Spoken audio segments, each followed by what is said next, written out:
आज का हमारा टॉपिक है इंस्क्रिप्शन। इंस्क्रिप्शन के बारे में हम जानेंगे कि ये होता क्या है, इसके प्रकार कौन कौन से हैं, इसमें इंफॉर्मेशन क्या क्या दी जाती है और साथ में इसके गुण और इसके अवगुण क्या क्या हैं। ओके।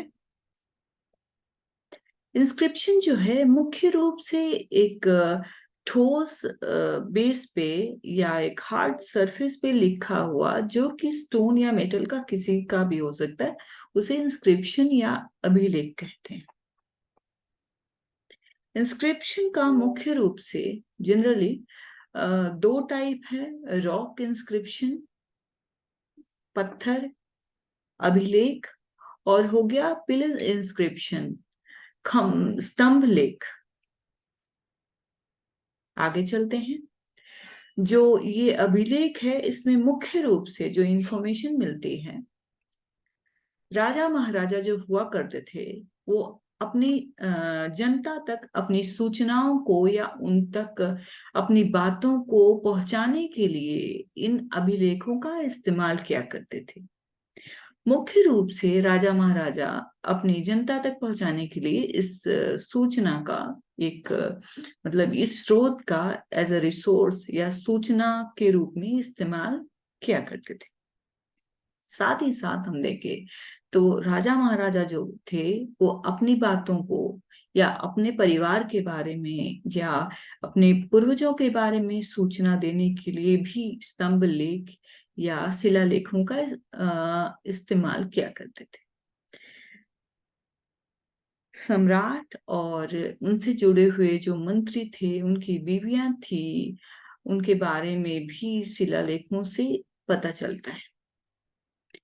अपने कुछ रचनात्मक कार्यों के बारे में अगर बताना हो या अपनी रुचियों के बारे में बतानी हो, लड़ाइयों में उन्होंने कहाँ कहाँ लड़ा, कौन कौन सी जगहों पे जीत प्राप्त की, उसके बारे में बताना हो तो वो भी अभिलेख की मदद से किया जाता था। ये हम जो देख रहे हैं वो है एक स्तंभ लेख।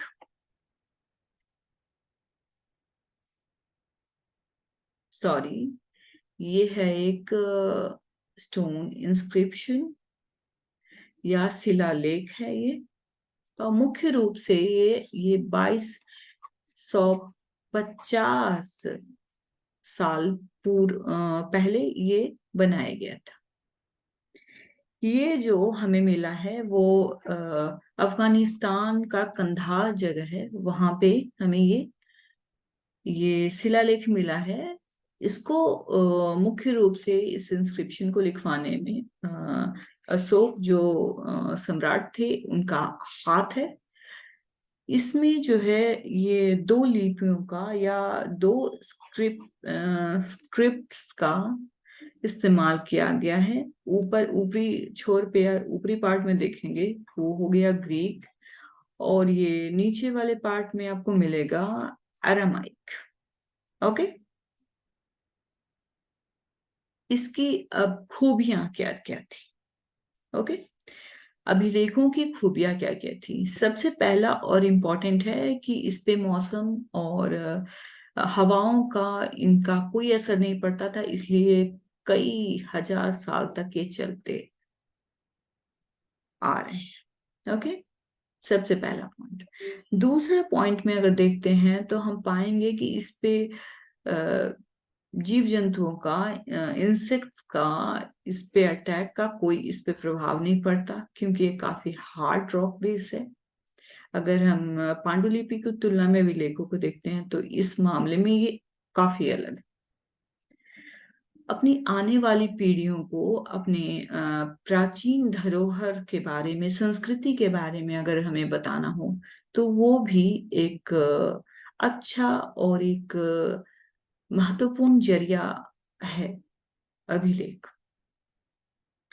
क्योंकि ये लॉन्ग लास्टिंग है, इस कारण से भी ये यूनिक है, और ये भी इसकी एक क्या बोल सकते हैं, इसकी एक खूबियों में से एक है।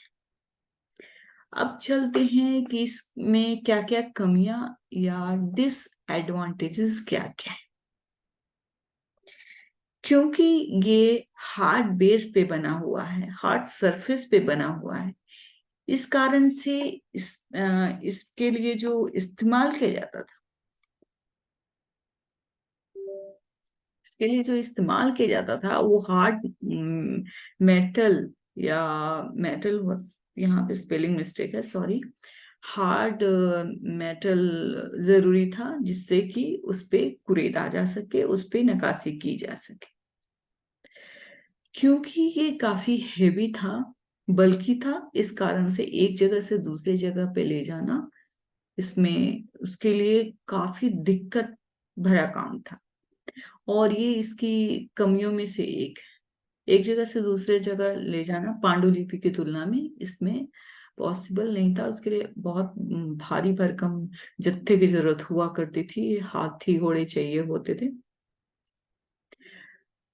इसको लिखने में पांडुलिपि की तुलना में इसको लिखने में काफी ज्यादा टाइम जाता था, इसमें काफी ज्यादा टाइम लगता था, इसमें एक्यूरेसी होनी चाहिए, इसके लिए कुशल कारीगर की जरूरत होती थी जो कि इस पे नक्काशी कर सके, इस पे लिख सके, और जो वो लिपि के क्या बोल सकते हैं, वो विशेषज्ञ हुआ करते थे, वो उनकी जरूरत हुआ करती थी।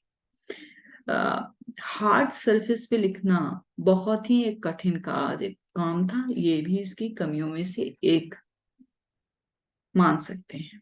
तो ये था हमारा इंस्क्रिप्शन का टॉपिक, इसमें 2-4 पॉइंट्स थे।